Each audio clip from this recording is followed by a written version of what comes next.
সৰস্বতী পূজা ঐন বেলিৰ দৰে এইবাৰো আমাৰ স্কুলত অনুষ্ঠিত কৰিবলৈ বুলি আমি 3 দিনমান আগত দেৱী মাৰ মূৰ্তিৰ কাৰণে আগতীয়াকৈ ঠিক কৰিবলৈ কৈ এইখন দোকানত ঠিক কৰি থৈ আহিছিলোঁ।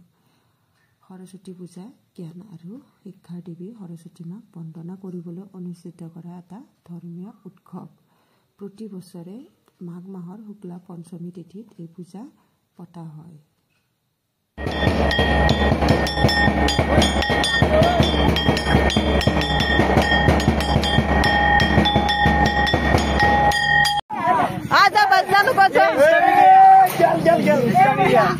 मतलब मेरा ही नहीं है तो बस ना बस ना बस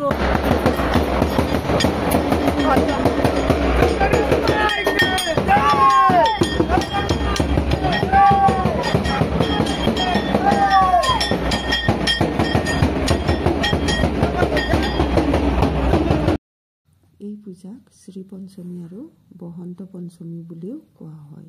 আমি আজি ৰাতিপুৱা 10মান বজাত আমাৰ সৰস্বতী প্ৰতিমা আনিবলৈ গ'লোঁ। স্কুলৰ ল'ৰা ছোৱালীবোৰক লৈয়ে প্ৰতিমা অনা হয়। আজি গণেশ পূজা আছে বাবে স্কুলত গণেশ পূজাৰ লগতে নাম প্ৰসংগ অনুষ্ঠিত কৰা হয় আৰু ইফালে সৰস্বতী মাকো বেদীত স্থাপন কৰা হয়।